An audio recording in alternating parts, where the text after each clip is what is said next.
Okay, so today I'm going to introduce chemical bonding. So as you see, this is the outline of the topic chemical bonding. So under chemical bonding and molecular geometry, actually you focus on what is a bond. So you have to define what a bond is. And then number two, you have to know the types of bonds, which you have ionic bond, polar bond, and non-polar. And then number three, you have to know what is electronegativity. Then number four, the most important one.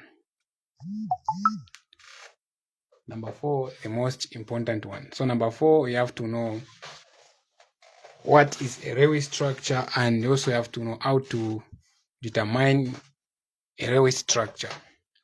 And then you also have to know the exception, because there is some element which are under exception when dealing with Lewis structure. Then number seven, you have to know a formal charge. What is a formal charge and how to calculate a formal charge. Number seven, you have to know the resonance structure and how to predict or to draw different resonance structure. Then number eight, you have to understand what are bond angles and bond energy.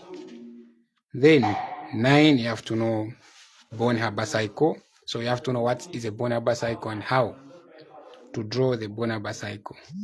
Then number 10, you have to understand what a dipole moment is and how to predict dipole moment. Okay, so this is the autopic bonding. So today, remember, since we talked about the types of bonds and the ionic bond, non-polar, and polar bond, in the time we did atomic structure and periodicity, we talked about the bonds. So today, we're going to start with the Lewis structure, because this is the most important part under this topic. So Lewis structure is what is the most important part here.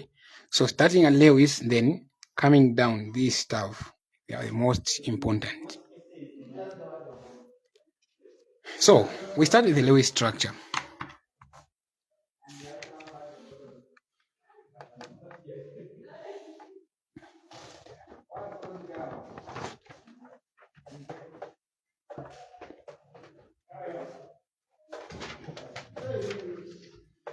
So we have what we call Lewis structure.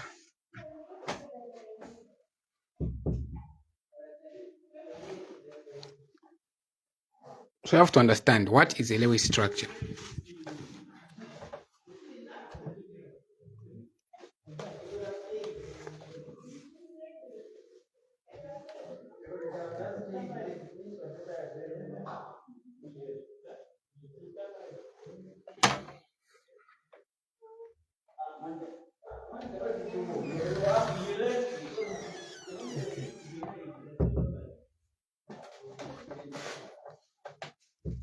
Okay, so we have to understand what a Lewis structure is. So what is a Lewis structure? So this is basically simple. What is a Lewis structure? So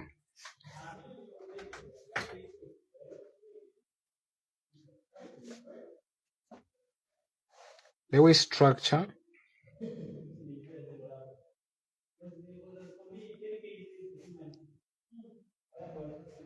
is a structure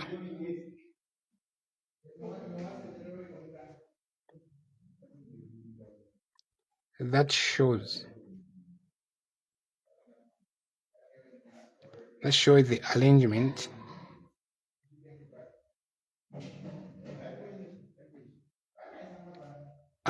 of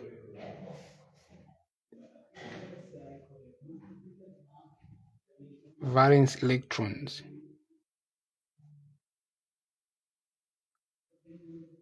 around an atom.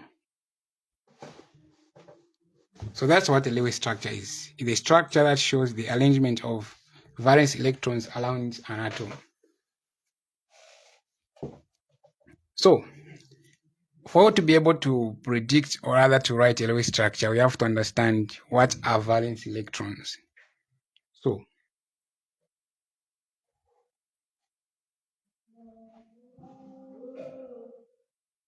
what are valence electrons?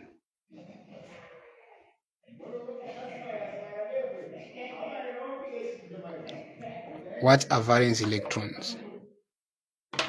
So we know that valence electrons is the number of electrons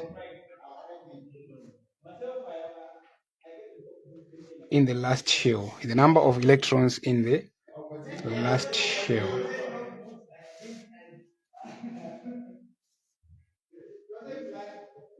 Last shell of an element.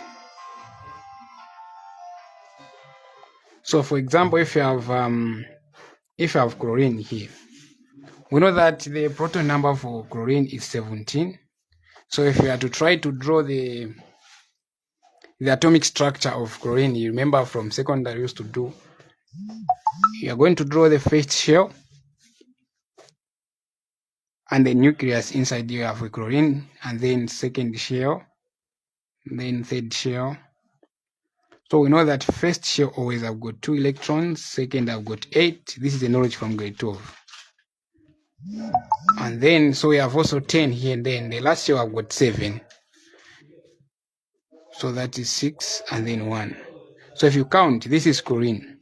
1, 2, and then the second shell have got 8. So 8 plus 2, we get a 10. Out of 17, we have 17 electrons remains. Meaning the 17 are the 7 one are the one which is in the outermost shell. So our first shell have got 2, second shell have got 10, third shell have got 7. In total, we have 17 electrons. So now, when we say valence electrons, we mean these electrons which are in the outermost shell. This is the valence electron. So meaning that chlorine have got 7 valence electrons. So under Lewis structure, our main focus, we ignore all these electrons, but we focus on the outermost electrons. Now, under from the definition we are saying, a Lewis structure is a structure that shows the arrangement of electrons, of valence electrons around an atom. So we are saying valence electrons, meaning that the Lewis structure focuses on the valence electrons. So we have to understand very, very well how to find the valence electrons. Okay, you guys, you remember we talk about electronegativity. Electronegativity is simply electronegativity.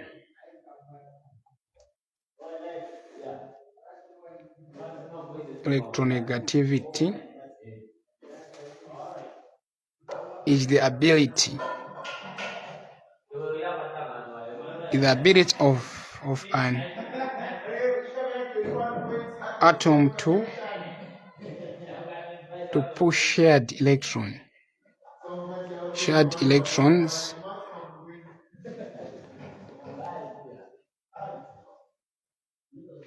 towards itself. So there are some cases where electrons are shared in a compound, But you find that electron, they spend more time with one element than the other. So in that case, we say, like for example, let's consider H2O. Let's consider water molecule. So we're saying electronegativity is the ability of an atom to pull shared electrons toward itself. Now, let's consider the H2O. So if you have H2O here, we know that H2O is a covalent bond where there is no transfer of electrons or gaining of electrons, but there is a involving sharing of electrons between hydrogen and oxygen. But these electrons are not shared, they are shared equally, but in terms of when you have a water molecule, it will be look like this. When you draw a bond of water molecule, it will be look like this. So from the theory, they say this guy have got a partial negative charge, partial positive charge, partial positive charge. So these guys, they share electrons.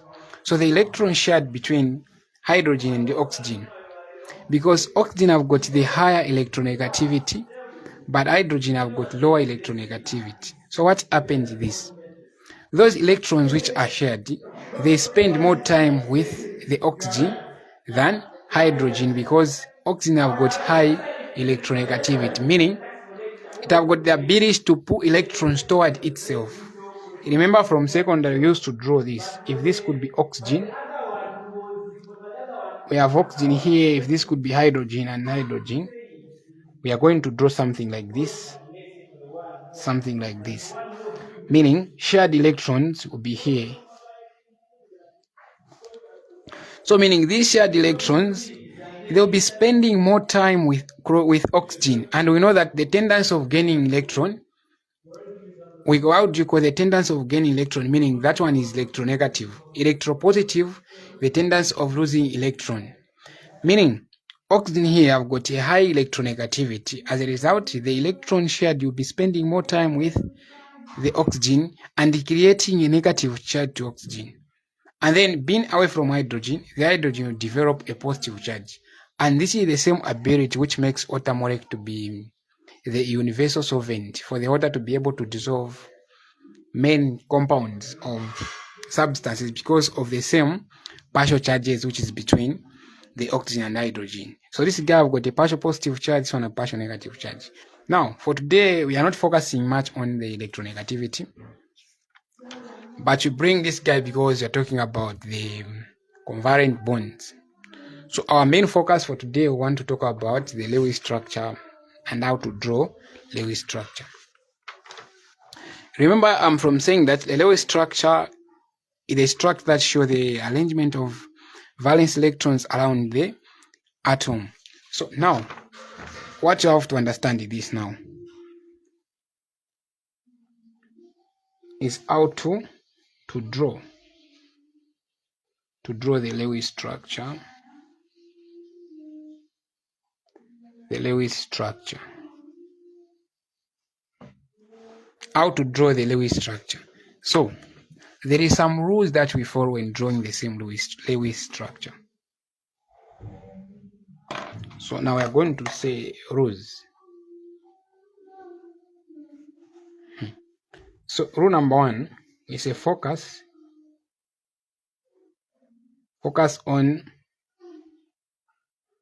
on the valence electron.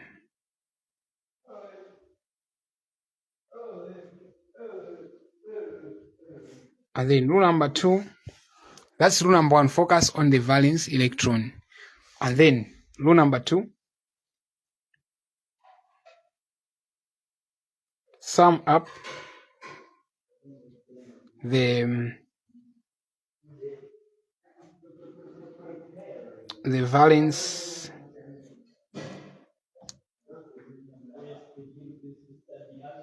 electrons of all the atoms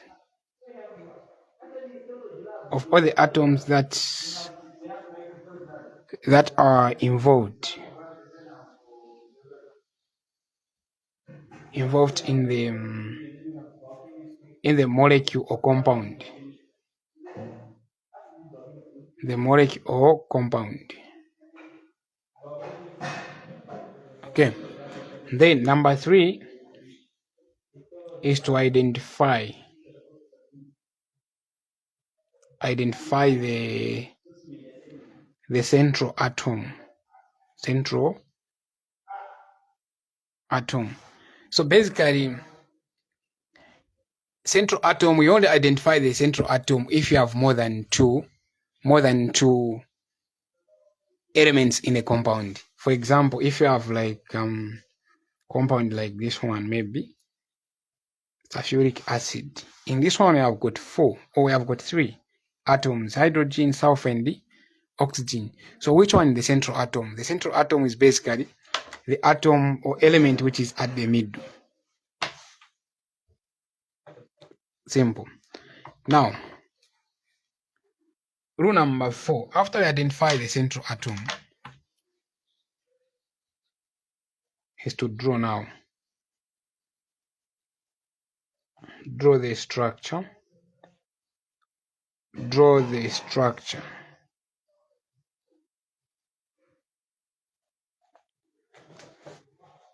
Then number 5, the most important one.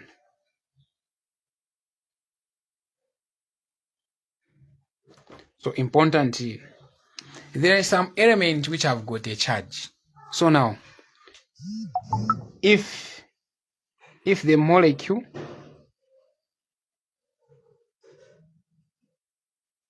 have a charge, do the following.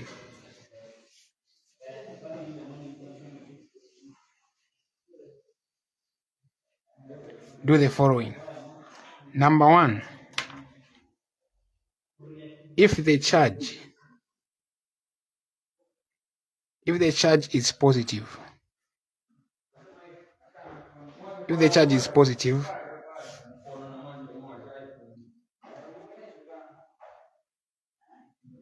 subtract the appropriate charge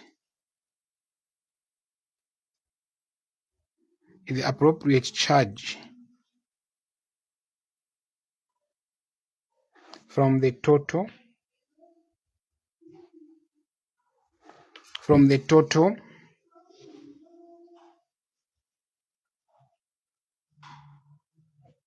valence electrons. Example. So you are saying if an element have got a charge or the compound have got a charge, we do the following. If the charge is positive, subtract the appropriate charge from the total valence electron. For example, let's do this. Let's do an example on what to do. What I mean here. Let's consider the NH4. Ammonium. We know that ammonium is written like this. So when summing up the charge, we know that in this one we have nitrogen plus that of NH4 will be now minus the charge, which is positive 1, so minus 1. So it will be like this. Now, what is the valence electron for nitrogen? We know that nitrogen is in group 5, meaning that nitrogen have got 5 electrons in the outermost shell. Meaning for nitrogen, it's 5, the valence electrons, plus hydrogen. Hydrogen is in group 1, meaning that hydrogen have got 1 valence electron. But we have got 4 hydrogen, so it will be 1 hydrogen multiplied by 4. 1 valence electron of hydrogen multiplied by the number of hydrogen, therefore. So it have got 1 valence electron, and then we have got 4 hydrogens. So the valence electron multiplied by the number of atoms that you have. And then we are going to get, that will be 5 plus 4. Then we get a 9. Now, this 9 is the summation of the valence electron between nitrogen and hydrogen. But they have got a positive charge here of positive 1, meaning they have lost 1 electron. Now, and they are going to subtract 1 from 9. So that you get the total number of electrons present in this one is 8. The number 9 electron is lost. So meaning meaning here summation of electron will be equal to 8 electrons. So meaning total valence electron for ammonium or NH4 is actually 8. So this is what we mean when the charge is positive, we subtract from the total. So this is what we do. Now, what if the charge is negative?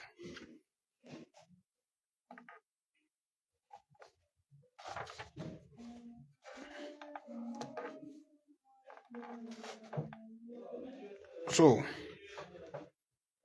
if the charge is negative,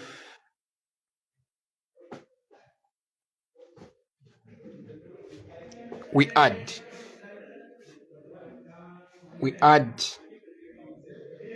to the total valence electrons. Example. So for example, we can pick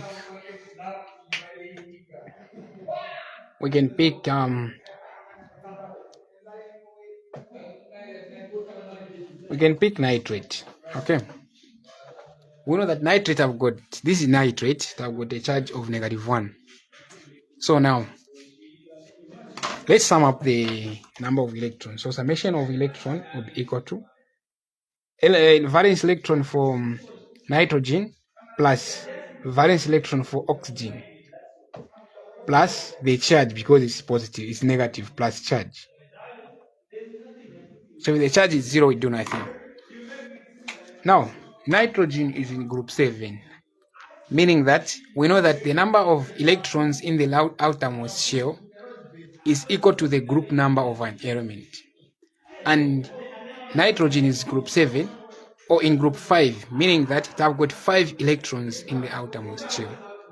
You can calculate on your own. You just go there, you know that the same nitrogen, the valence number is 7. So first shell I've got a 2, meaning second shell I've got a 5, and it's the last shell.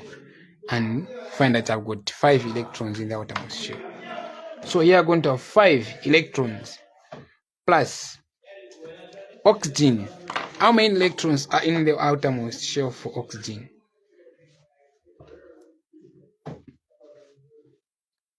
The proton number for oxygen is 8, meaning that if this is oxygen, I've got 8 proton number here. 8. First shell I've got a 2, meaning second shell is 6. And we are done from there. So meaning that this guy oxygen I've got 6 electrons in the outermost shell. So it will be 6 electrons multiplied by the number of oxygen. Here I've got just 1 nitrogen. And then here 6 multiplied by 3 plus charge, which is, we have negative charge, which is a 1, plus or plus 1.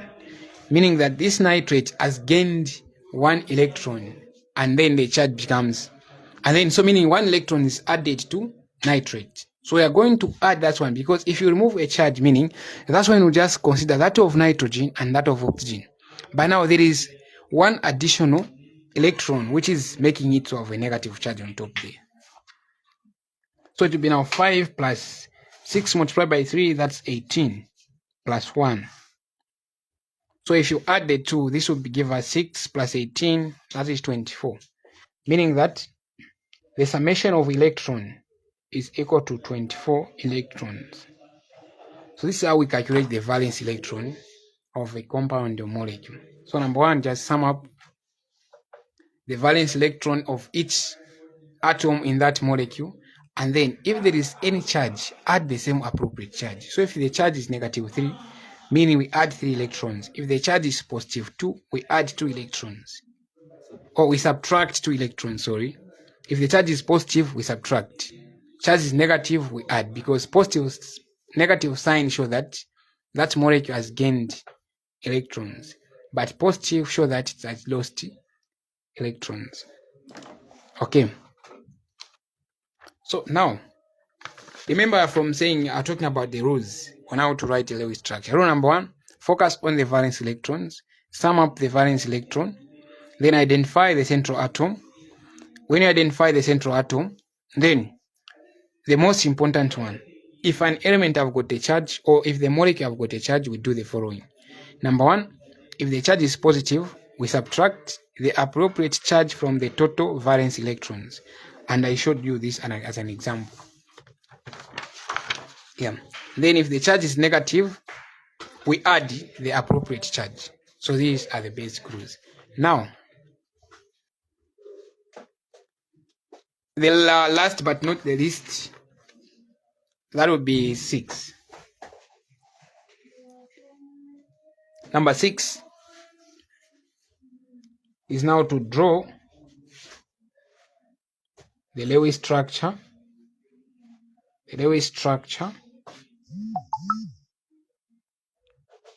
And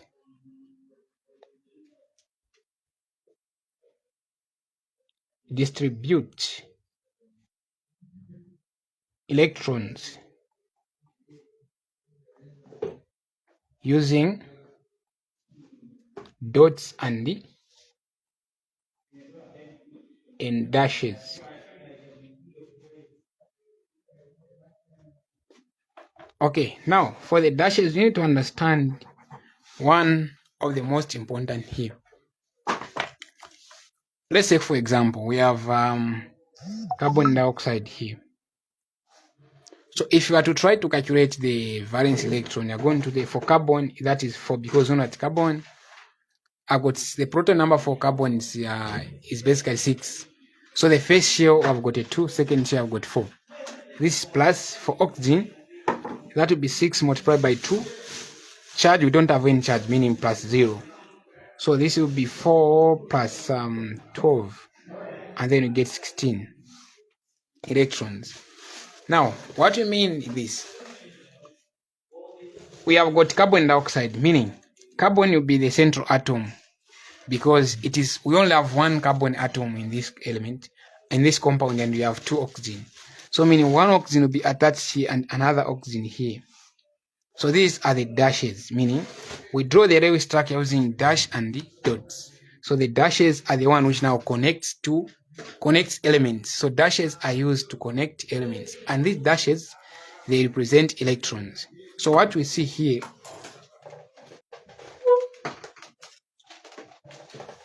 it's not just a dash, but these are electrons. Even these are electrons. Now, one of the most important rules we should know, one dash represents 2 electrons.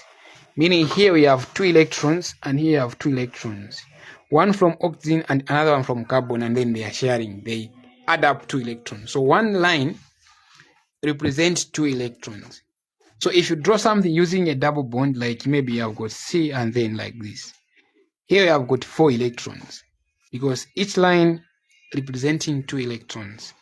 Each line representing 2 electrons. Are we together? So let me know if you are moving together. Before we proceed, let me know, are we together so far?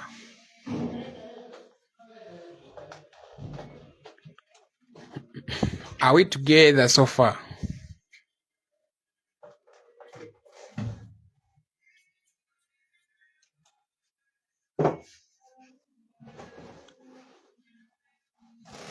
Are we together so far? Okay, if I see 4 people saying we are together, and then we carry on. Are we together?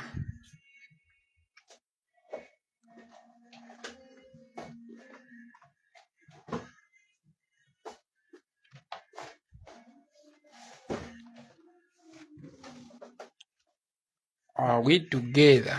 Okay.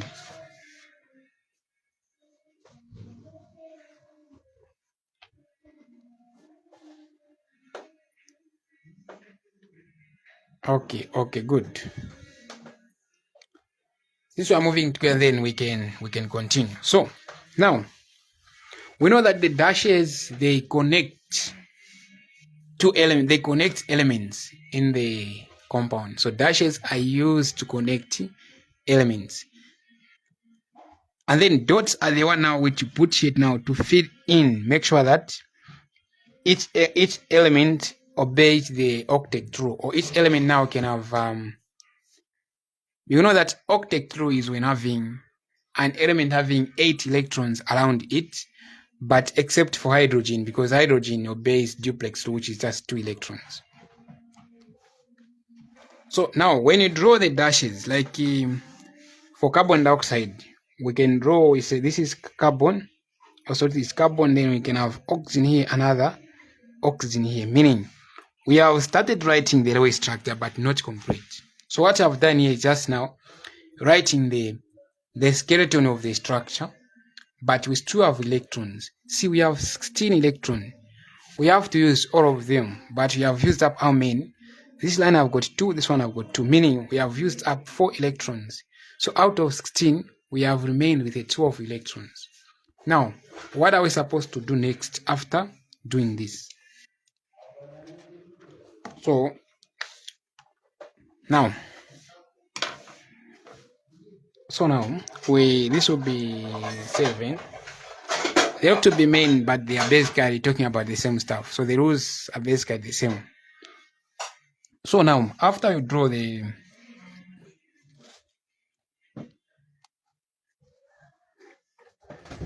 okay, so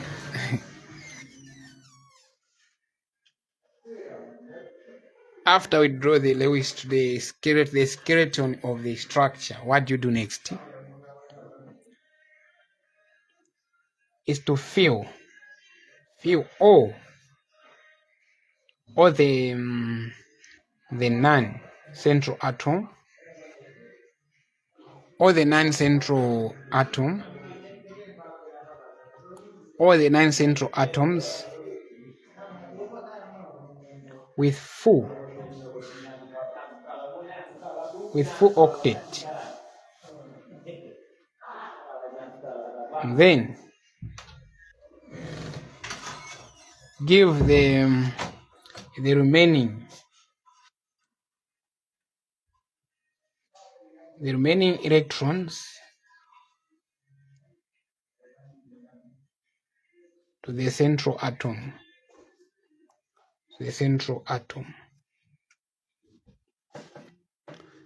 So, rule number 1, you focus on the valence electron. You sum up the valence electron. We identify the central atom. And then if you have a negative charge or positive charge, we know what to do. And then from that point, you draw the skeleton of the structure by connecting the element by dashes. And the dashes, they represent electrons.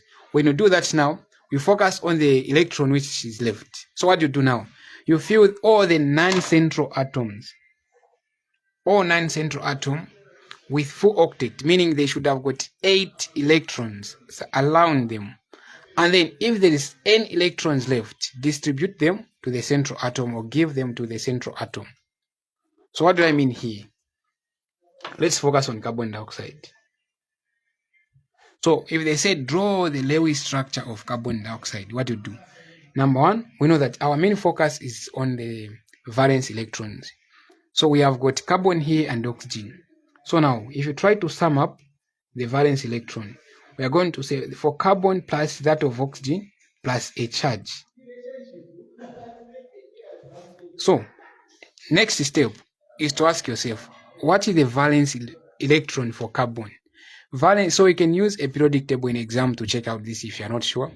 So you have to focus, what is carbon? So you go on the periodic table, you find where carbon is, you check its proton number, or you check its group number. If it is in group 4, group 2, group whatever, meaning the group where carbon is equal to the valence electron of carbon.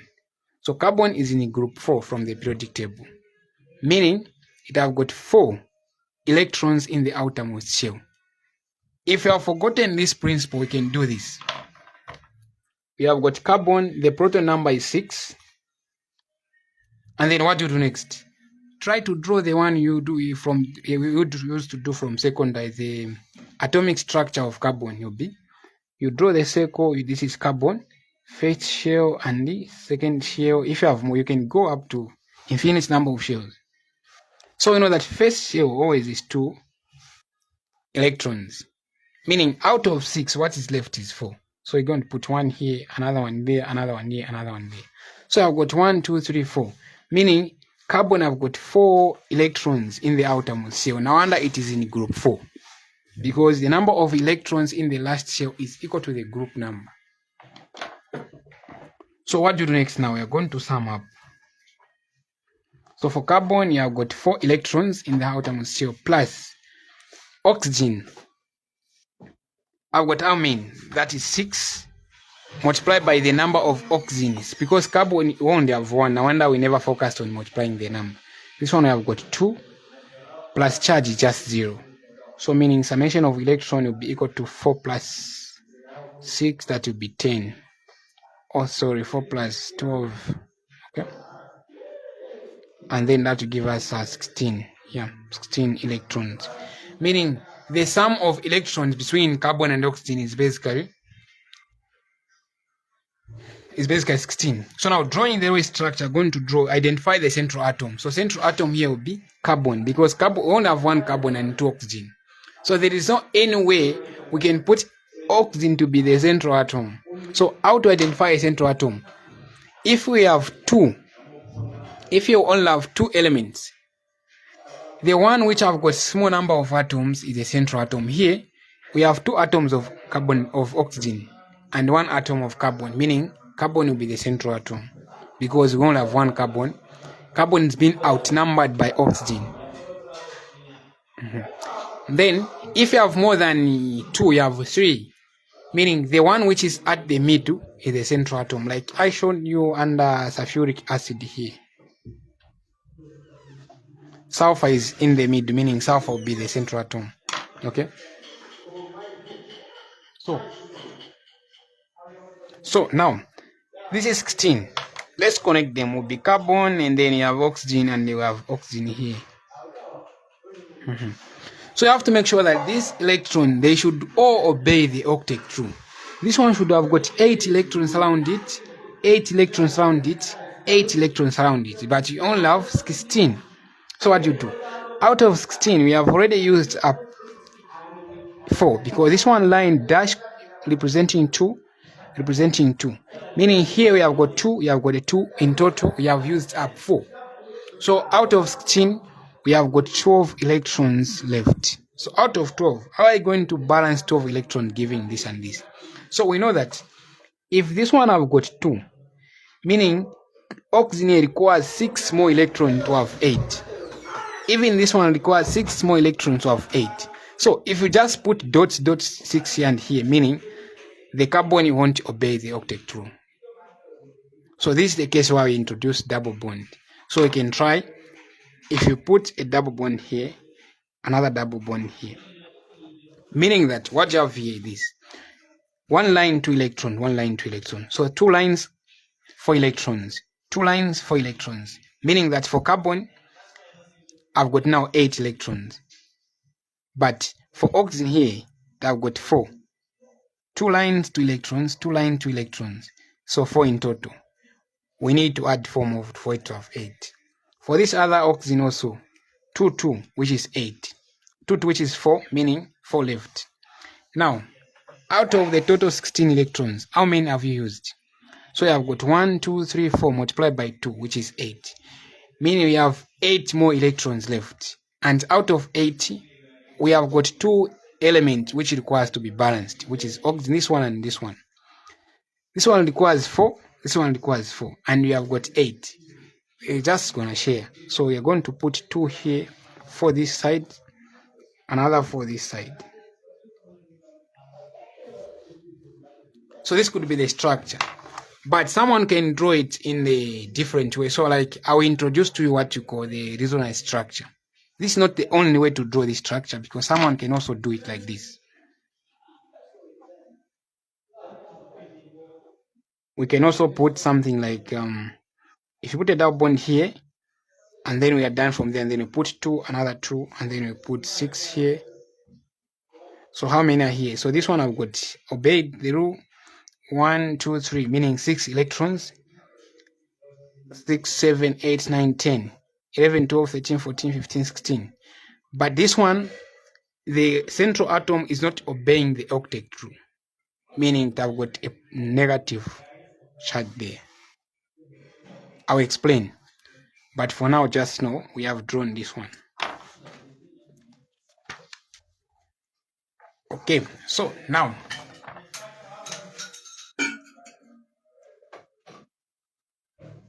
okay, good question. Why are we using the double bond? So we have got this one. We have carbon dioxide here. Sum of electrons is equal to 16. Now let's assume we do like this. And then we said, from our rules, there's a rule which is supporting to say, we have this rule which saying fill of all the non-central atoms with full octets, then give the remaining electrons to the central atom. Now, in this case, let's fill them out there. So if you put this one, this one, this one, this one, this one, this one. So we try to count number of electrons. 2, 4, 5, 6, 7, 8, 9, 10, 11, 12, 13, 14, 15, 16. We have run out of electrons. And if you check out, our carbon here only have 4 electrons. But according to the Lewis structure, all the atoms or elements in that molecule compound should obey octet rule, meaning that they should be surrounded by 8 electrons. So meaning when you do this one, this will be wrong. This is wrong. Why? Because the carbon is not obeying the octet rule. The carbon only have 4 electrons surround it. It's only have 4 electrons surround it. It needs to have 8 as well. So no wonder we need to write the Lewis structure in such a way that each atom is surrounded by 8 electrons. Now wonder we do this, we do C, and then we put an oxygen and another oxygen, and then we start connecting. We do this, and then we focus. Out of 16 we have used up 4, meaning 12 electrons left. So now we are going to say, how we are going to share 12 for the all 3 elements to get the octet rule. So if you know that if you just put 6 here and 6 here, the carbon you lack. So no wonder we introduce double bond is allowed. And then when you do, you know that we have already now helped the carbon to have got 8. And then you put the 4 here, another 4 here. And then in this case you can say we are done. This is the Lewis structure of carbon dioxide. So carbon dioxide can have got 3 possible Lewis structure. But this is the best one in this one. Are we together now? The one who asked the question, that's Beauty Ruanga. Yeah. Are you okay now? So that we move on. So we focus now, we do some examples on the Lewis structure before we move on to formal charge and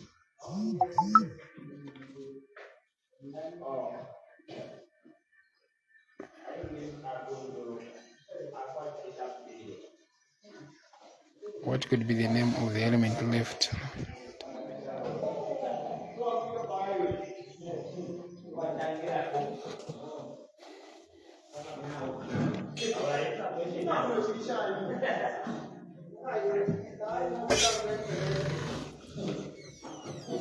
Basically, it have got no specific name. And there is no way we find that electron left alone. But there is somewhere where I find that it is unbalanced, but it have got no specific name.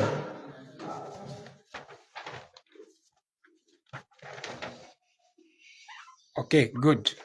Now, let's do some examples. So the examples we'll do here, they are very, very important. Like lecturers on this topic, they have got no hard question to ask in this one. So they just ask the same basic simple question as the one you'll be finding in your test. So the moment you understand this, the Lewis structure, resonance structure, formal charge, you get all the 25 marks on this topic. If we just go through the document and you attend all the lessons. Okay, now examples.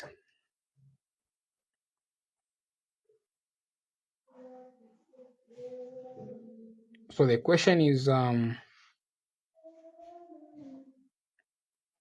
draw the Lewis structure. The Lewis structure of we can use okay, let's put this one.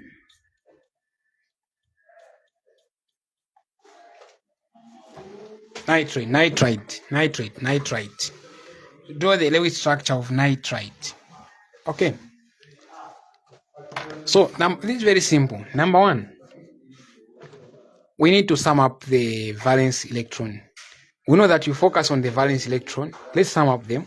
So we're going to have valence electron in summation will be equal to, for that of nitrogen plus the oxygen plus charge. Okay, so nitrogen is in group 5, meaning you had 5 valence electron, plus oxygen is group 6, you have got 6, multiplied by the number of oxygen, which is 2, plus charge, because charge is positive, or its charge is negative, meaning you're going to add 1 here. Okay, if the charge is positive, we subtract. So that will be now 5 plus 6 times 2. What do you get? That will be 18. Or rather 12, sorry, 12 plus 1. So that will be now 12 plus 5 plus 1, that's 6. 6 plus 12, we get 18 electrons. Meaning the summation of electrons of nitrite is 18.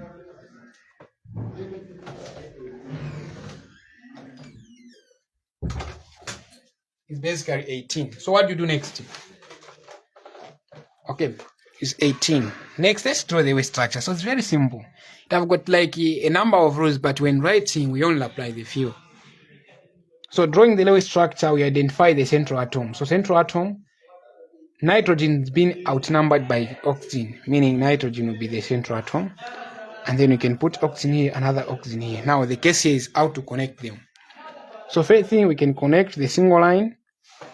And then we know that out of 18, how many electrons have you used up? We have used up 4. So we have got 16 left. Now, how are we going to share the remaining 16 electrons to this? That's the case now. This one needs 6. This one needs 6. Meaning 12. And then this one needs how many? 4, because I already have 4. So in this case, we can put 1, 2, 3, 4, 5, 6. 1, 2, 3, 4, 5, 6. What's next after we do this?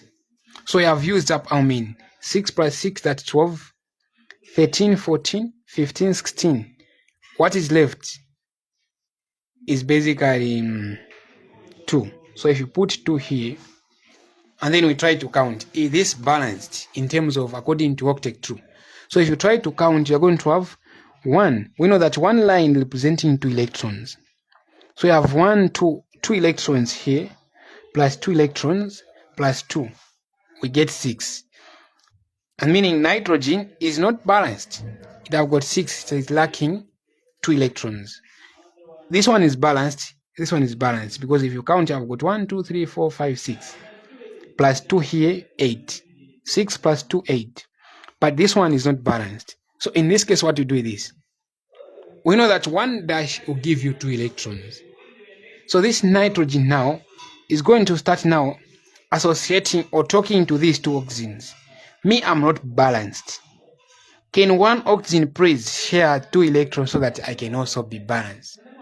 So between either oxygen A or oxygen B, we'll share the 2 electrons so that even this nitrogen can also balance. So what will happen here is now, this one now will change to like this.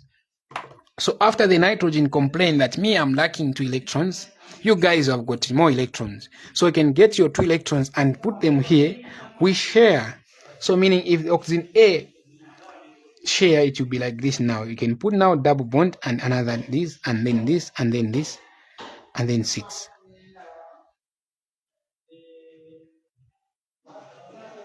And then to be, yeah, so this one will remain with 4 because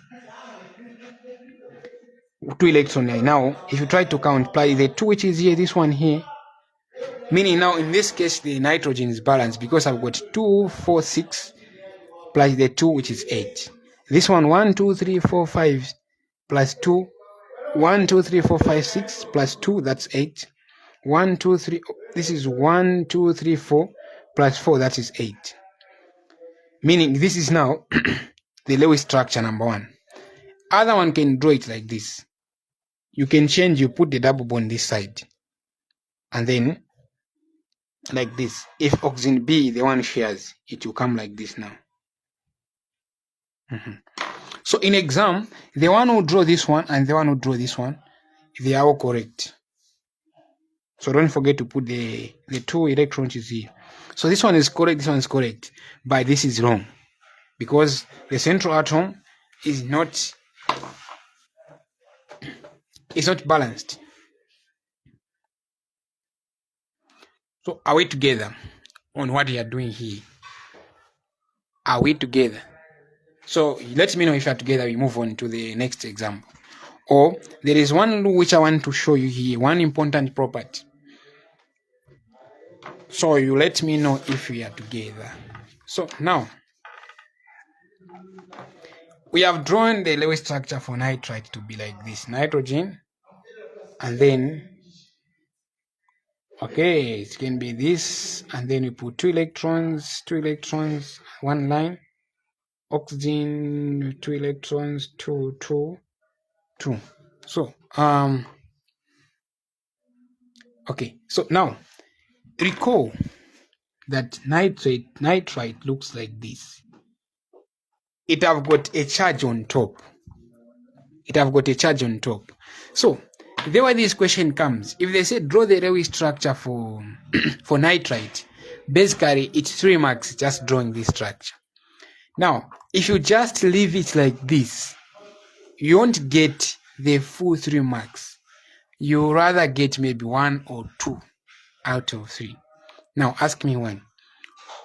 So the point here is, whenever you have, okay, wait, so we do this.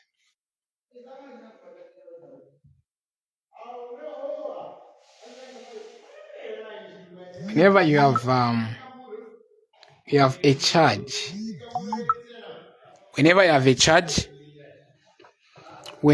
have a charge, either positive or negative, always put your Lewis structure, put your Lewis structure in square brackets.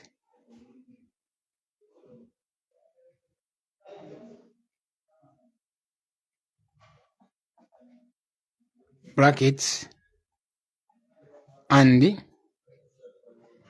put the charge.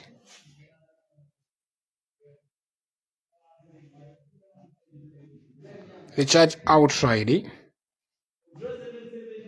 the brackets.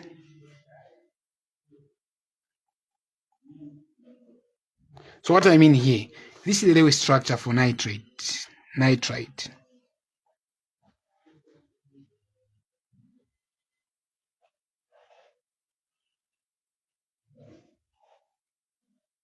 So since you have got a charge, we do this. Put it in square brackets and indicate the charge. Meaning, this is we are done now.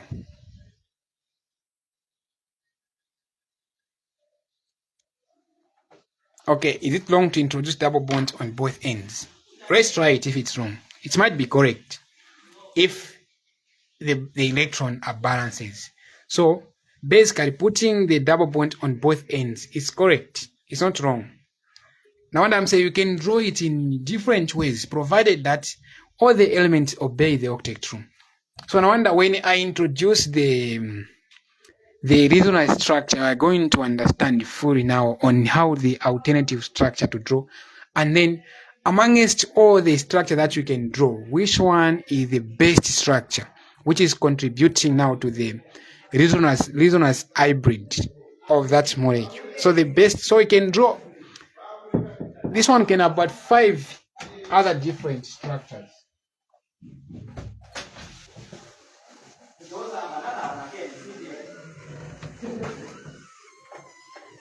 So that's what we do. It can have more than these structures. So I will introduce this one to you. You see it. Okay. Next example. So this will be next question. Is draw the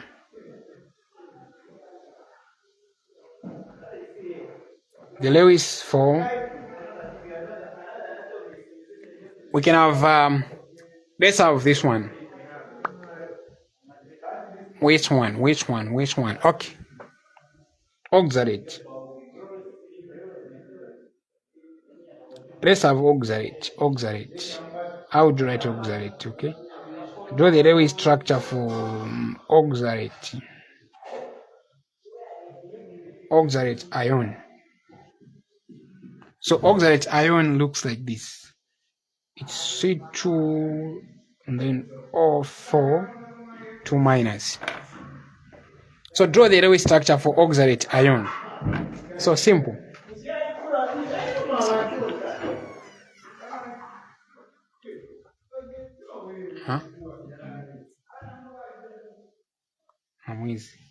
Okay, now oxalate ion looks like this.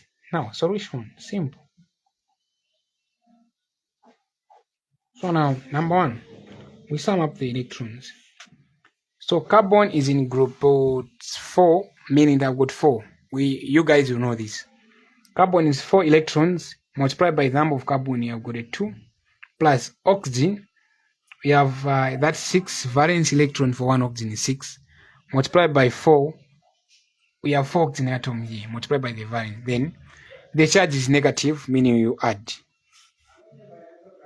4 multiplied by 2, that would be 8 plus 6 multiplied by 4, that is 24 plus 2. What do you get? 6 plus, that is 10 plus 24, and then that is 34 electrons in total. So meaning oxalate ion have got 34 electrons.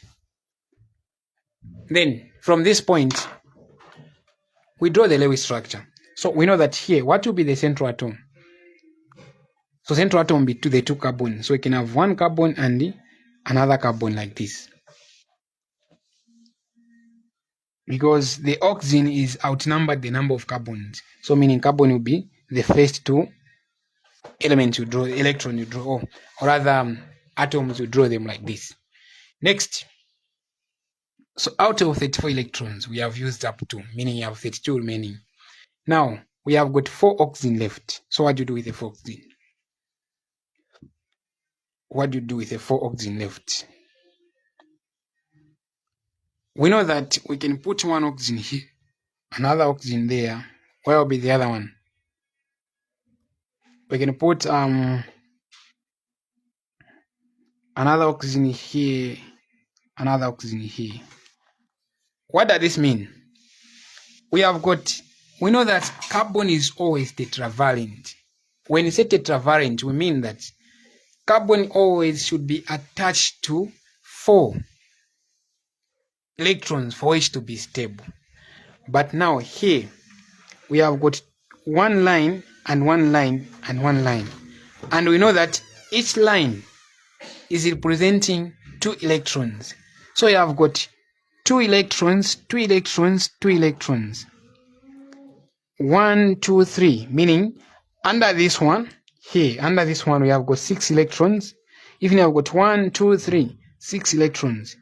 Meaning, this carbon requires 2 more electrons for it to be stable. Even this one requires 2 more electrons for it to be stable. But But if you remember very well, we said like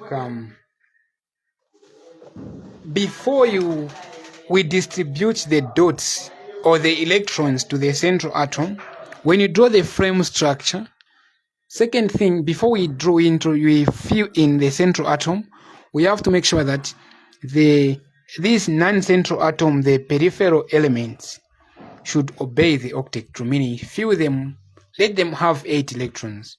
So meaning this oxygen here, I've got one line, and one line is for 2 electrons. So it have got 2 out of 8, it needs more 6. So 1, 2, 3, 4, 5, 6. Meaning this oxygen is stable now. What about this one here? Also 1, 2, 3, 4, 5.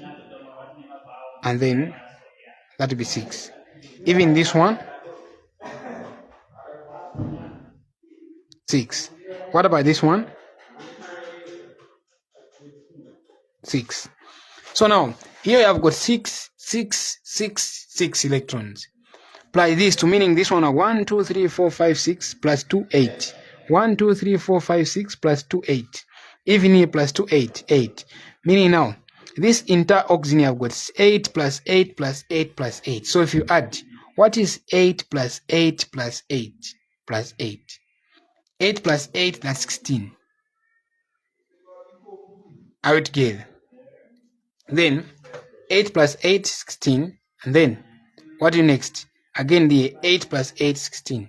So 8, 8, 8, 8, 32. So out of 32, how many electrons are left? How many electrons are left out of 32? Because this one I've got 8, 8, 8, 8. Meaning 8 plus 8, 16. Plus 8, 24 plus 8, 32. Meaning we have got now 2 electrons left. But now, if you check its property, here, if you check its property, this guy requires 2 electrons, right? This carbon requires 2 electrons. Even this one requires 2 electrons for it to be stable. So if you get these 2 electrons you put here, meaning this one won't balance. So no wonder, to make the complete balance, we are going to put the electron in between of the 2. So that they share. It's like this now. So now if you put 2 here, meaning that now this we are balanced, because now here I've got 4 electrons plus this 2, 4, meaning this one I've got 8 balanced, 8, balanced, 8, balanced, 8, balanced, 8. And then you also put the square brackets and you put -2 here. So why we have done like putting the 2 electrons here? This is more like, for example, if you guys are 2 of you and then you want to buy food to eat, and then you only have 2 kwacha, and you want to buy, let's say you want to buy Nshima for 2 kwacha, and then we know that we won't manage to buy 2 plates for each, like you want to eat now, this one alone, this one alone. You only have money to buy 1 plate of Nshima. And then what you do at the end? You say, okay, we are 2. And you only have 2 kwacha. We can't manage to buy the 2 plates of Nshima for each of us. So let's just buy 1 plate and then we eat together. So this one is happening here. We only have 2 electrons and this carbon requires 2 electrons. This carbon requires 2 electrons. But then we only have 2 electrons. So if you only give this one 2, this one won't be stable. So now what you do, you put them at the center so that they share, because these electrons can be shared. This is the covalent bond. Are we together on this case? So let me know if we're together. Let me know if we're together. Are we together? Are we together? So these are the complex questions that you find in your exam, but basically they are simple. Are we together? Are we moving together?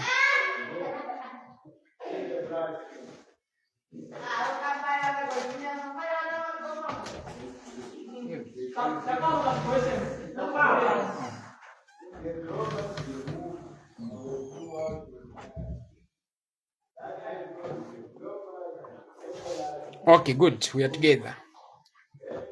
Okay, now let's move on. Maybe other examples will do them as we introduce other things. Now, remember from our main thing. So we are just done the Lewis structure here. What I've done is just basically the Lewis structure. So now let's talk about exception to the Lewis structure. So remember, I'm from saying to say these electrons, they in the Lewis structure, basically the goal is let them achieve the octet room of having 8 electrons and stuff like that. But there is in some way some elements that are under exception to the octet room. These electrons, you find that they can have more than 8 electrons or less than 8 electrons, but they are not hydrogen, but for them in some way, some they can have more than 8 electrons, some they can have less than 8 electrons, and they are stable like that. You can do nothing to them. So now let's talk about exception to the octet rule. So we call it exception to the octet rule. If you remember octet rule from back second, that this is states that electron should have got 8 electrons around it, but for hydrogen only 2. So hydrogen obey duplex rule, then its other elements obey the octet rule of having 8. Remember octagon, octet, from the prefix of numbers, those 1, try, octa, hexa, octa, and stuff. That's where the octet is coming from, meaning octet meaning 8. Yeah. So now, what are these elements that are under exception? So the elements that are under exception, they are given with a very, very common mnemonic, or the simple mnemonic, which help you to remember it. So we have got this one here.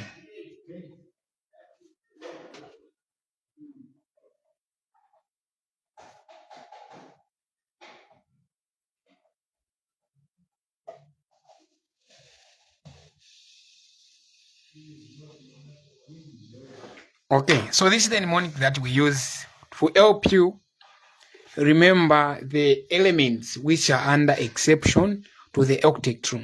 So among these elements which are here, some they can have more than 8 electrons, some they can have less than 8.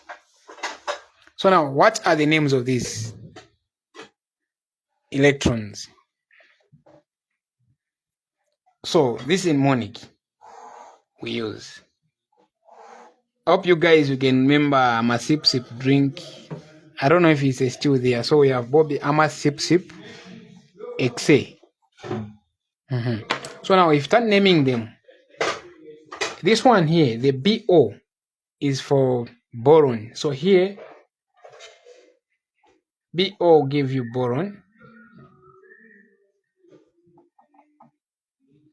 and then BE will give you for beryllium,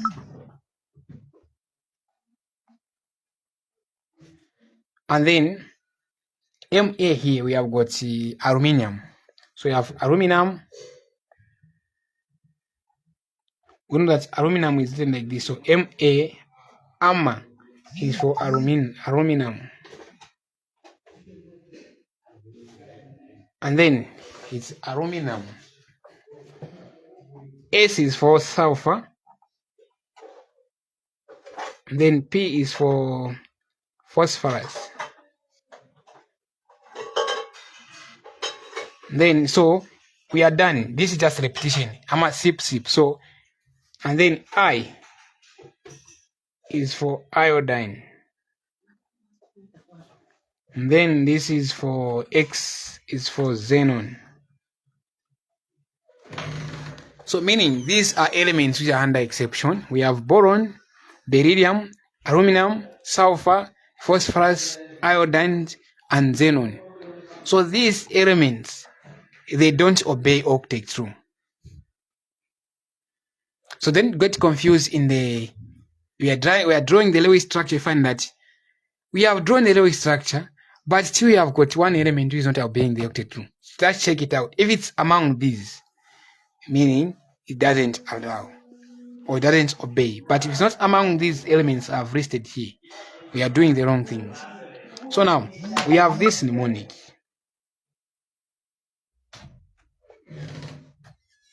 Sip. Now what you should know is this.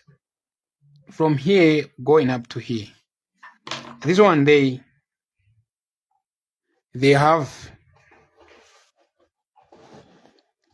less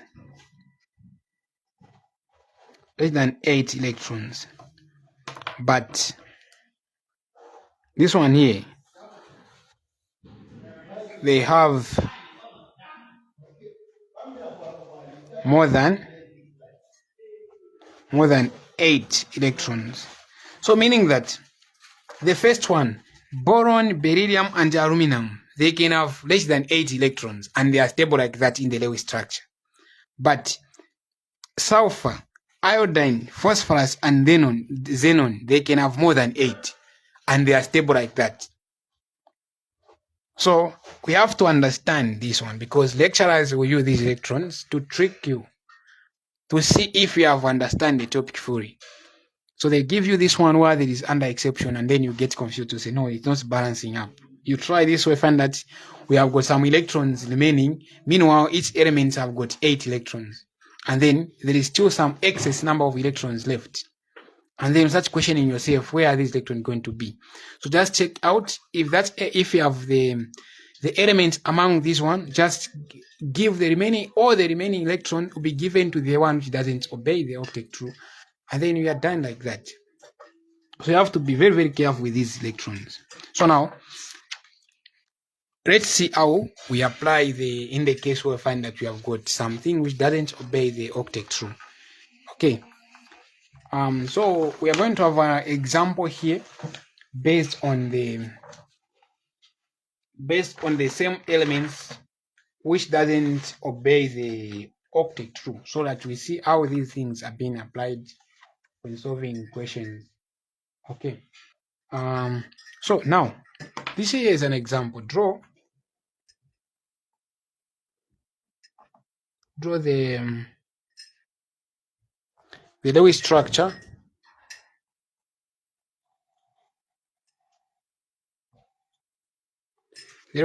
for sulfuric acid. Yeah, so draw the Lewis structure for sulfuric acid. Simple. What they do here, solution.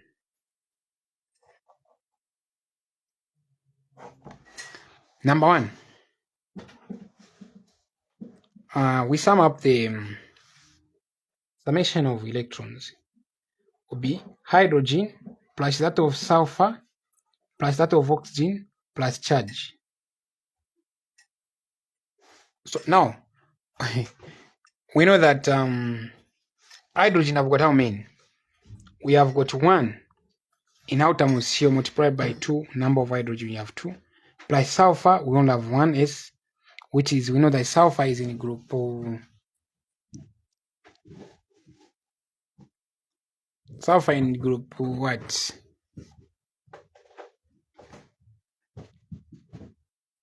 15.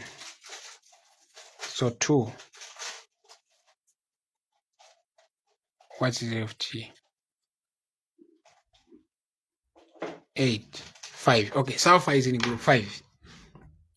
So we have got 5 electrons. Now, which one is group 5 between sulfur and phosphorus?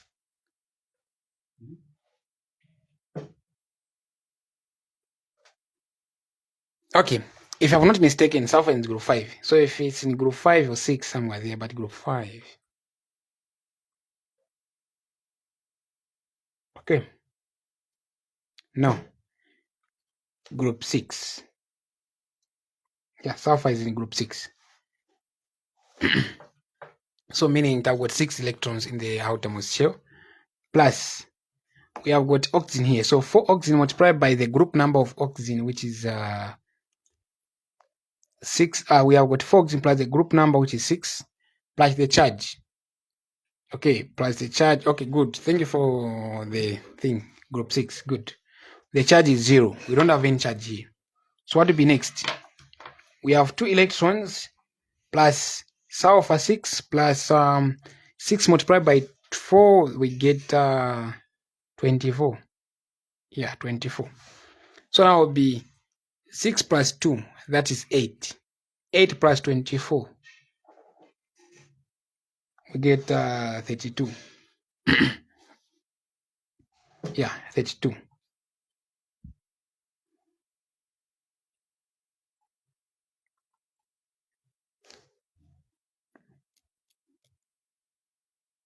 Yeah, 32 electrons.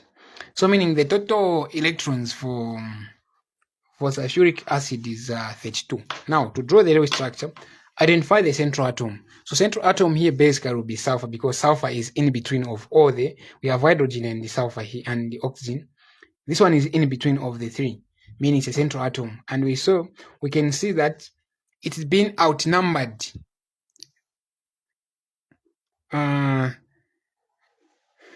Sulfur is being outnumbered by the 2, hydrogen and the oxygen. We have 1 sulfur, but 4 oxygen and 2 hydrogen, meaning it's been outnumbered. So what will be next here?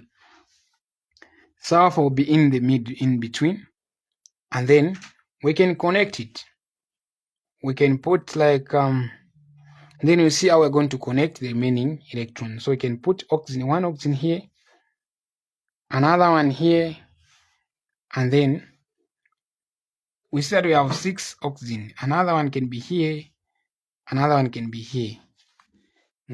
So when you do this, okay, basically it's supposed to be a single bond at first, but now I put a double bond, it's fine. Now we have 2 hydrogen. We know that hydrogen should only have 2 electrons for it to be stable. So if you put hydrogen like this, another one here, meaning this hydrogen is already balanced, because hydrogen requires 2 electrons for it to be stable, and one line is representing 2 electrons. So we already have the 2 electrons here for hydrogen. So meaning this hydrogen is stable. Even this one is stable, because one line connecting to hydrogen is giving 2 electrons. So now the case is, we see now how we're going to balance what is the remaining electrons. So when you have like more than 2 oxygen, more than 1 oxygen in the compound, always you find that you are going to have a double bond somewhere, or 2 double bonds like this. So now what will be next? Or we can remove okay, just like this, fine. So we know that here we have used up how many electrons? So we have 1 electrons, 4 electrons here, another 4 here, that is 8, 9, 10 for this line, 10, 11, 12, then 13, 14, 15, 16. So 16 are electrons out of 32. So what is left? So we have left with 16 electrons again, because out of 32 we have used 16, meaning 16 is left. So, and we have got how many elements to balance? We have got 1, 2, 3, 4 requires to balance. So now we are going to see how are we going to share the 16 electrons to 4 atoms. And of these atoms which are left, each of these electrons requires how many electrons? We know that this oxygen requires, because it already have 2, meaning it requires 4 more for it to have 8. This one already have 8, 2. It requires 4 more for it to have 8. Even this one already have 1, 2, meaning already have 4. It requires 4 more for it to be stable. Even this one 4. So if you have 16 electrons divided by 4 is equal to 4, meaning the remaining electrons are basically shared to what is left. So we put 2 here, 2, 4 like this, another one here, another one here, another one here, another one here, another one here, another one here, another one here, another one here, another one here. So meaning we have used up all the 32 electrons, and we don't have a charge for this compound, so no need of putting brackets and indicate a charge. So now this is the Lewis structure. Now remember we said each element should have 8 electrons. Now let's count. Hydrogen have got a 2, which is true because hydrogen has obeyed the duplex rule. Oxygen, this one I've got 1, 2, 3, 4. Line 2 electrons, meaning 8. Here 1, 2, 3, 4. This line 2 electron, this line 2 electron, which is 4, 2 plus 2, 4 plus 4, 8. This one 1, 2. Here we have got how many? Yeah, 1, 2, which is 4 plus the 4, 8. Here I've got 1, 2, which is 4 plus the 4, 8. But sulfur, check for sulfur. Sulfur I've got how many? Sulfur I've got, this is 2, 2, which is 4. And then this line here we have got 4 plus 4, 2 plus 2, which is 4, 4 plus 2, 6 plus 2, 8, 9, 10, 11, 12. So mean this sulfur I've got 12 electrons, which is now true according to the rule which I'm from saying that the sulfur can disobey the octet rule by having more than 8 electrons. This is what we mean. So don't get confused when I come across the sulfur. This is how we write the Lewis structure for sulfur, because the central atom is sulfur and sulfur can disobey the octet rule. See, all these others have got 8, but only sulfur. So now from what we said here, sulfur is here. This is sulfur for S. It can have more than 8 electrons. No wonder we have proved it that it have got more than 8, like what you have here. So let me do another example on this one, so that now we can talk about formal charge. So now another example, we can say for B. This one will be for which one? Let's check for phosphate. Okay. Yeah. Draw the Lewis structure for phosphate. So how are you going to draw it? So number 1, solution. So now summation of charges, or summation of valence electrons, will be for sulfur plus for oxygen plus charge, because charge is positive, is negative, so we are going to add it. So what will be next here now? Sulfur is in group 5, which is 15 proton group 5. So meaning 5 electrons plus 6 multiplied by 4 plus 3. What do you get here? 3 plus 5, we get 8. 6 times 4, that will be 24. Yeah, 24. Okay, yeah, 24. And then 24 plus 8, what's the answer? 32. So 32 electrons in total. Meaning phosphate ion have got 32 electrons in total. Now let's draw the Lewis structure. So identify the central atom. So central atom, we know that phosphate is being outnumbered by oxygen, meaning the same phosphate will be the central atom. Now put the remaining electrons or the remaining elements on the peripherals of this one. So you can have 1, 2, 3, 4. Oxygen, another oxygen, another oxygen, another oxygen. So here we can do this now. See, how many electrons have you used? 1, 2, 3, 4 multiplied by 2, 8 out of 32. So 32 minus 8 should remain the 24 electrons. Now, can we share this electron to this one to make them stable without adding any double bond?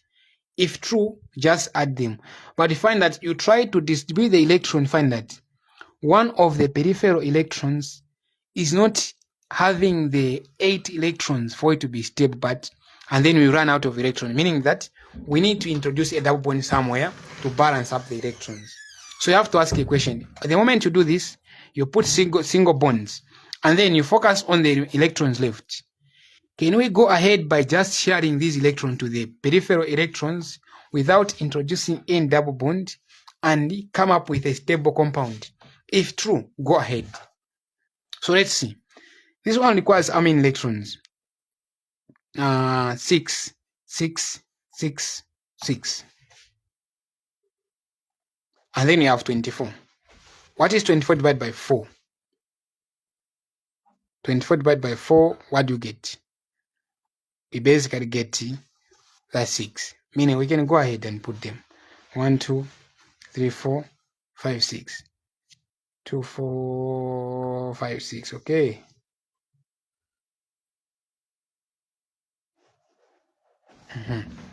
So in this one, we know that this one I got 8, 8, 8, 8. And then, remember, from the rule, this is phosphorus. By now, check it out. How many electrons are here? Phosphorus, this is 1, 2, 3, 4. It has got 4. And which is 8. 4 times 2, which is 8. So in this case, the phosphorus has obeyed the octet too. But there is in some way we find that this phosphorus won't obey depending on the molecule where it is present. So now we have got a charge here. What do you do when they have a charge? We are going to do this and indicate the charge. So because of the charge, no wonder this guy is stable. So now, are we together so far? So let me know if you are together. Are we together? Are we together?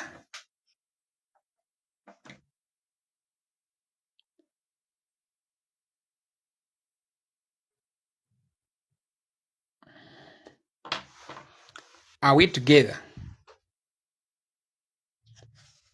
Are we together?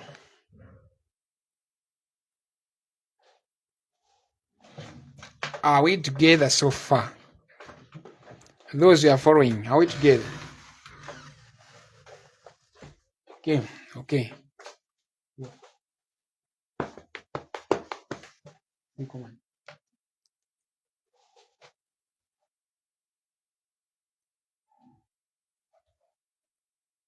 Okay. Okay.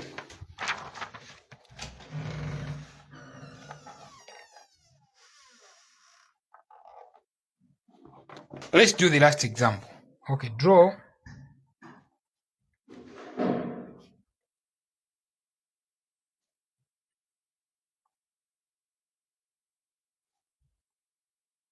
the Lewis structure for phosphorus pentafluoride. Yeah. Draw the Lewis structure for phosphorus pentafluoride. So solution.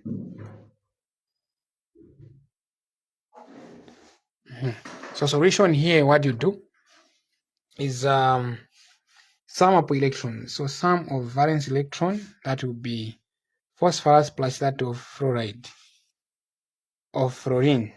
So phosphorus is in group 5, which be 5 electrons plus. Now fluorine is from group 7, which is 7 electron multiplied by 5. What do you get here? So be 5 multiplied 5 plus. What is 7 multiplied by 5? That would be 35. So 40 electrons in total. Meaning, phosphorus pentafluoride have got 40 electrons. So now what to do? Draw the Lewis structure. At the moment you know the total number of electrons, draw the Lewis structure. So how do you draw? Identify the central atom. So central atom always, you know that here, phosphorus is being outnumbered by fluoride. So meaning, phosphorus will be the central atom. Now, put fluorine on the peripherals of phosphorus. So you can put one here, another one there, another one there, another one there, and since we have another one can be here.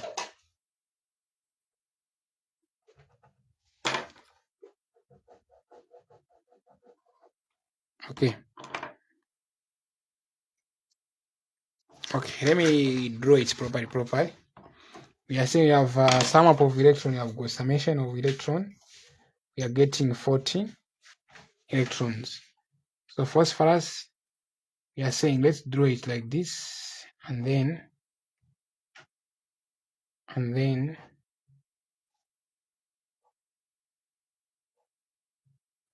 okay, like this. Fine. Now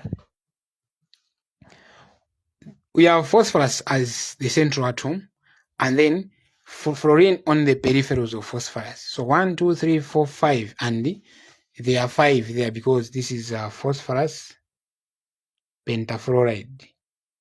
Okay. Now, out of 40 electrons, how many have you used? So 1, 2, 3, 4, 5. So we have used up, we have 40 electrons minus 10. So we have 30 electrons left. So now, we know the second rule, we mean that we have to distribute electrons on the peripherals electrons or on the non-central atoms. When they become stable, if you have n electrons left, give them to the central atom. So the moment you give electrons to all the peripherals, and then if there is some extra electrons left, give them to the central atom, if these are stable. So now let's distribute. Now another question you have to ask yourself, can you go ahead by distributing these electrons to the peripheral without indicating any double bond, and they will be stable? So let's try. We have got 1, 2, 3, 4, 5, and each fluoride or each fluorine requires 6 electrons, and we have 30 electrons left. So let's try to divide. We are going to have 30 electrons left divided by number of fluorine, there are 5. We get 6. And then each requires 6 electrons. So meaning we are good to go ahead by giving them 6 electrons, because we don't care about the central atom. It is under the exception to the rule. So we put 6 there, and another 6, and another 6. 6, 6, 6. So toma dot shape. So these dots, they represent electrons. Meaning, this is now the octet rule. Well, the Lewis structure. Now let's try to view it. So all the fluorine have got 8 electrons, but check for phosphorus.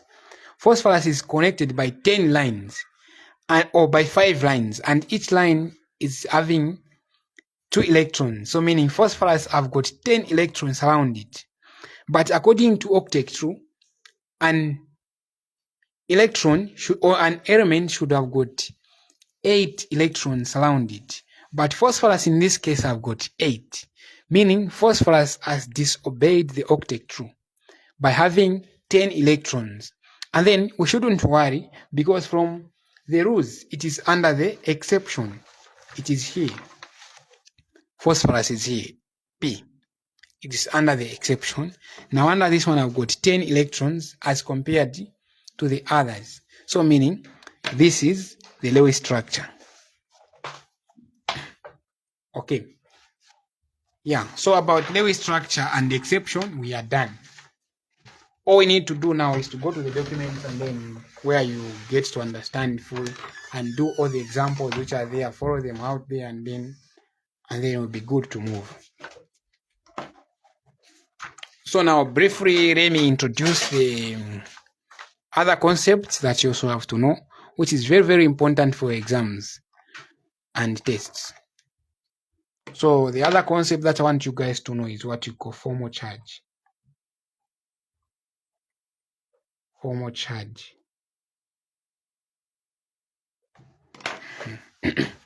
So don't get like don't get tired. When you have a time to learn, let's learn, because this time nowadays is rare to find. Yeah, it's rare to have time to learn, and it's good that you are following today, because you feel less around time to the research, because you follow today so that the time will be following the video. You'll be following it by pausing. You are writing what I'm saying. You are copying the example. You follow the example, start solving them, and then following not until you finish, so that now you understand fully. So for today, we go together so that you get the concept. Next time, we just follow it by writing what you're doing here. So formal charge, very important. So what is formal charge? So formal charge is basically very simple. So formal charge is the difference between the valence. Okay, Let me write it here. Formal charge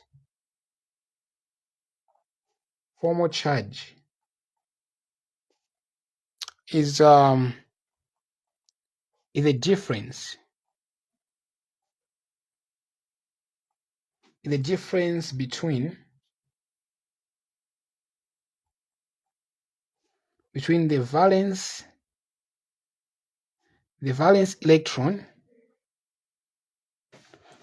electrons that an atom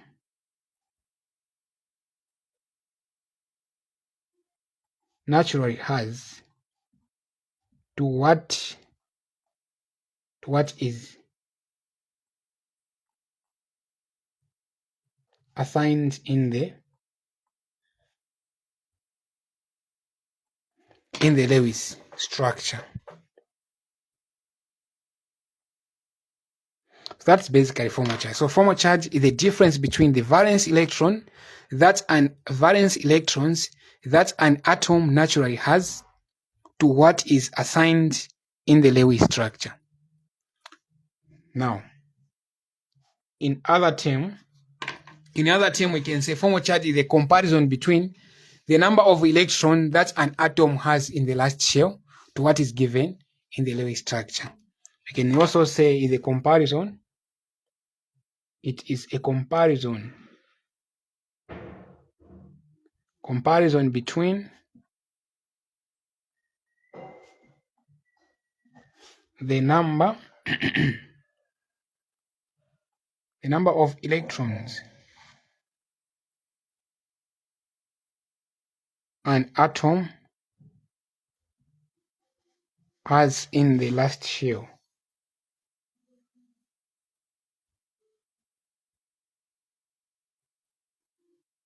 to what is given in the Lewis structure.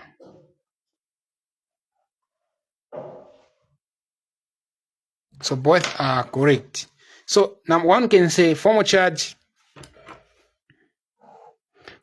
is the difference between the valence electron that an atom naturally has to what is assigned in the Lewis structure, or it is a comparison between the number of electrons an atom has in the last shell to what is given in the Lewis structure. So meaning, for you to be able to calculate formal charge of elements in the Lewis structure, we have to understand the Lewis structure itself, how to draw Lewis structure itself. When you know how to draw the Lewis structure, meaning that you can be able to understand a formal charge. It's a very, very simple concept otherwise. It's very, very simple. So these are the two definitions. Any of the two is correct. Yeah. So that's about formal charge. This is a definition of formal charge.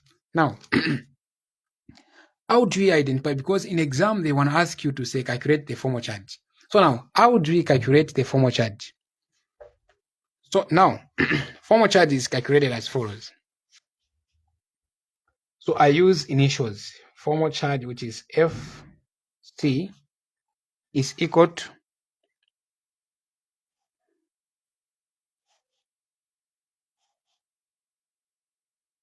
to number of electrons in the last shell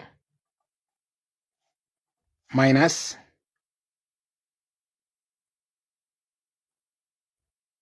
what is given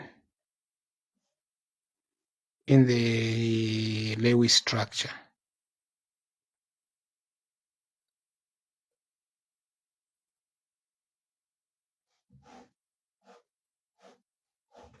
So this is the equation that we use to calculate a formal charge. It's very simple. Yeah. So now, this is the last example we're going to do, and then we are going to call it a day or a night. Now, my example which I have here is this. The example which I have for you here is this one. Calculate. So question.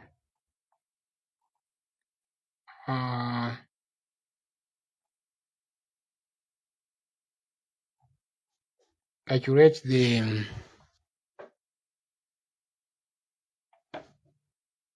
formal charges.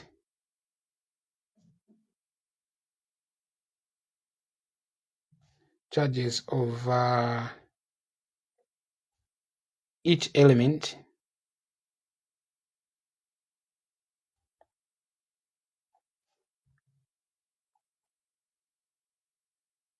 in the following compounds. So we're going just to do one is enough for today. Let's do this one.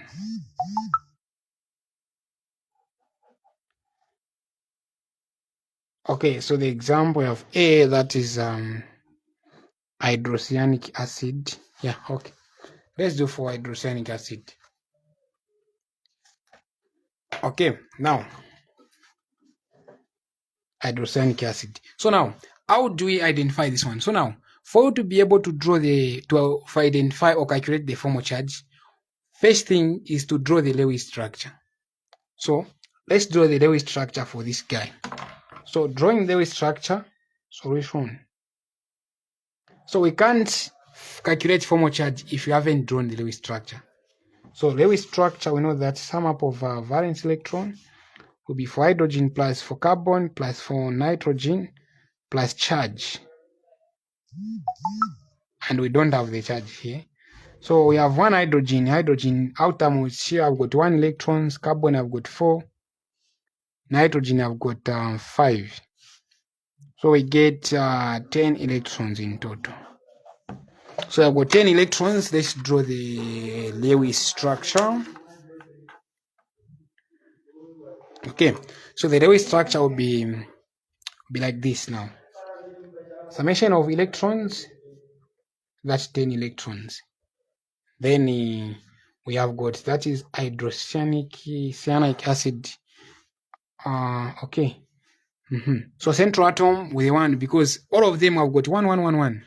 So central atom, the one at the middle, which is carbon here, and then it can be collected by nitrogen and another hydrogen. So we know that the hydrogen is already now balanced here. Why there is a problem is to this and this one. So now, out of 10 electrons, we have used up 2. We have used up 4 because here I've got 2 and 2. So out of 10 electrons, we have used up about 4 electrons, meaning that we have got 6 electrons left. Now, how are we going to share 6 electrons to make sure that carbon and the nitrogen is stable? Because both the two are not among the one which are under the exceptions. So they have to have 8. So what do you do? So now we are going to check. This one requires 4 electrons because we already have 4. This one requires 6. Now, can we go ahead by giving this one 6, this one 4, without indicating n double bonds, and then we are going to end up having the stable electronic or a stable Lewis structure? The answer is no, because we only have 6 electrons. If you give 6 to nitrogen, yes, is going to have 6, but carbon, we have got 4, which is now unstable. So what do you do now? We think of introducing either double or triple bond. So if you put a double bond here, again, we are going to find that 1, 2, 3. Carbon, I've got 6. It need 2 more for it to be stable. Nitrogen, I've got 4 now. So it's all now need 4 more for it to be stable. So now, out of 10 electrons, we have used up 1, 2, 3. We have used up 6 electrons, meaning now we have 4 electrons left. So now we have 4 electrons left. Now, this one requires 4 electrons. This one requires 2 electrons. Now, can we give this one 4 and this one 2 without indicating another bond here between carbon and nitrogen and coming up with a stable thing? The answer is no. So again, we introduce another double bond. When you do this now, we are going to check it out.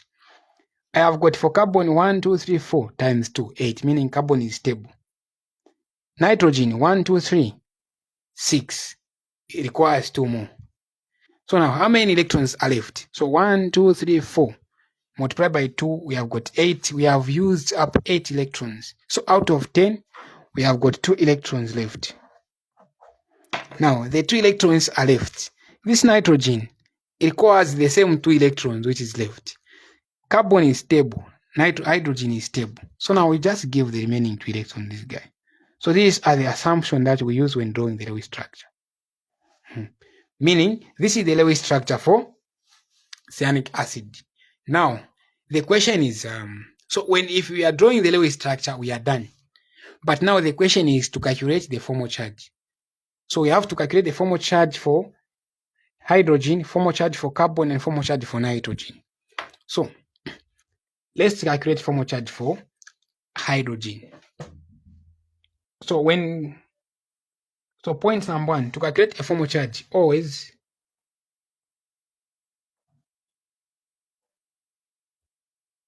draw the circle aside. The circle aside, which the circle should do, draw a circle aside, which is surrounding the atom you are focusing on. And this one we shouldn't draw in the same paper where we are writing. So you have to get at least a spare paper, and then you draw a circle. So you have got H, C, triple bond, and N, 2 electrons. So what do you do here? We want to calculate for carbon. For hydrogen, you draw a circle around the hydrogen. So now we are going to do this. Formal charge of this guy, hydrogen. Formal charge of hydrogen equal to the valence electron of hydrogen. So the number of electrons, or the valence number of the valence electron of hydrogen, minus what is given in the Lewis. So be valence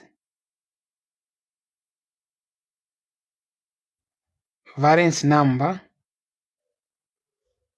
of valence electron of hydrogen minus what is given in the Lewis structure, in the Lewis.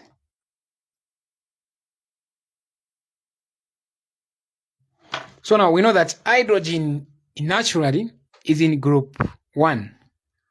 For hydrogen to be in group 1, it means that hydrogen have got 1 electrons in the outermost shell. So now we're going to formal charge will be equal to the naturally hydrogen have got 1 electron in the outermost shell. You guys, you know that, right? Because I've got 2 electrons in the outermost shell. So it will be now the 1 electron for hydrogen in the outermost shell minus what is given in the Lewis. Now, how many electrons are here? This line is for 2 electrons, but when calculating a formal charge, we consider as just 1. Altogether, you have to be very, very careful. We know that yes, the line is for 2 electrons, but 1 electron is for carbon, 1 electron for hydrogen. So meaning hydrogen here, it's only have the 1 electron. So when you have a line, one line, when finding the formal charge, one line just say 1 electron.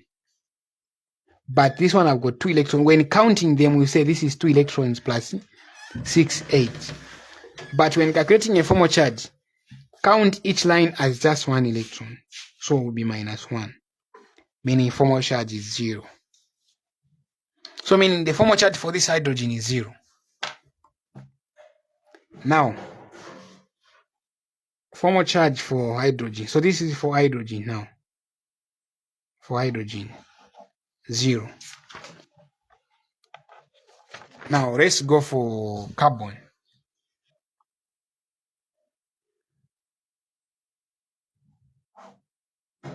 For carbon it will be formal charge will be equal to the valence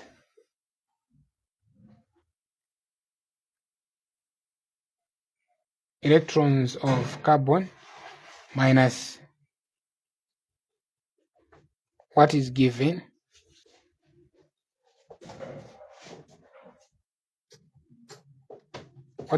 in the Lewis structure. So we know that carbon naturally have got in the outermost is in group 4, meaning it have got 6 electrons or 4 electrons will be 4 naturally minus what is given in the Lewis. How many is given here? This is the Lewis structure. So you have got 1, 2, 3, 4. It's also given 4. So it'll be 4 again here. And then you subtract, meaning it's also 0. So meaning even carbon in this one I've got 0 formal charge. Now for the last one, for nitrogen.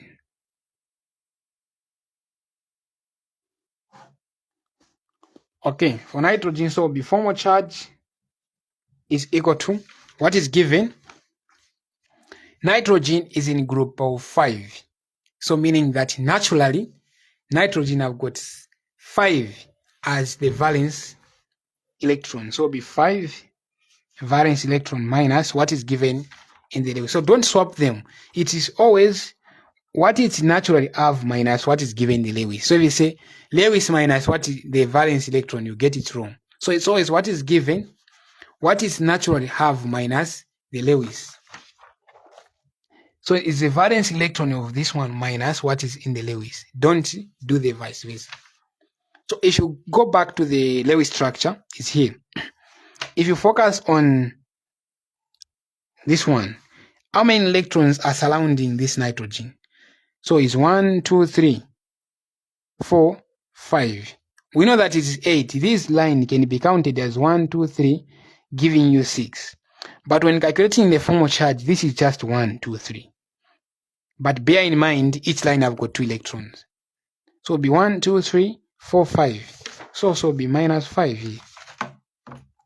Minus 5. Which will be now, C is equal to, that is 5 minus 5 is 0. So therefore this element is very, very much stable, this compound. We have got carbon here, and then triple bond, and then we have got nitrogen 2 electrons and the hydrogen here. So it's like this, meaning this is formal charge 0, 0, 0. This is very, very much stable compound, because according to the, when you start talking about the resonance structure, you come to understand why this one is more stable, because there are some Lewis structure where I find that you can have a charge like +1, -1, like that. So this is how we find the formal charge and the Lewis structure. So for today we can call it a night, and then we used to meet next time when we start talking about the other stuff. So let me just go back to our outlines here. So meaning we have done this. We have done in electronegativity, we know it's just a definition here, the ability of an atom to pull electrons toward itself. We have done Lewis structure. We have done what the exception to the Lewis structure and the formal charge. And then for the bond, a bond is just a definition. You just need to know a definition. A bond is basically the force which holds 2 electrons, 2 or more electrons together, or the force which basically holds 2 electrons as a unit. So bond, like we have here, these are the bond you're talking about. I can maybe bring you the same Lewis structure. These lines are bonds. So these are bonds. They are holding hydrogen and carbon together as a unit. These are the bonds holding carbon and nitrogen as a unit. So that's a bond. A bond is just a force which holds 2 electrons or 2 atoms together, or 2 or more atoms as a unit. That is a bond by definition. Maybe let me just write it. So we are saying a bond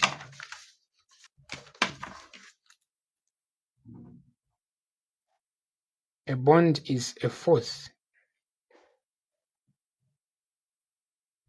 that holds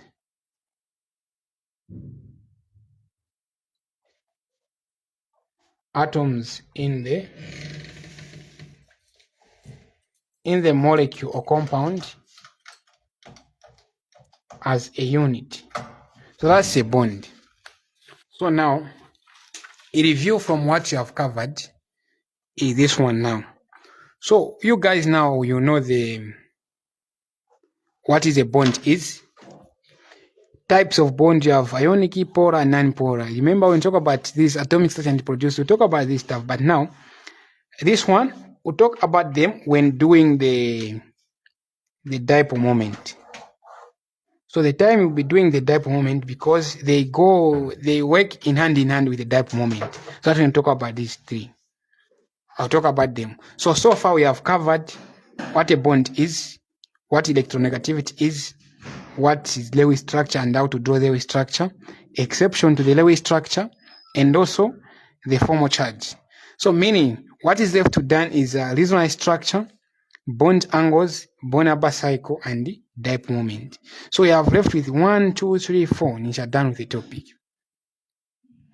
So next time when you have a lesson, you talk about basically the formal charge and the resonance structure, as well as, or talk about resonance structure, bond and bond angles, and also the bond number cycle. Okay, so for today we can end here. We have time, just go through and watch the video, rewatch it, and then copy all the notes, and then go through the document and study. You understand? Have a blessed night, and may God bless you.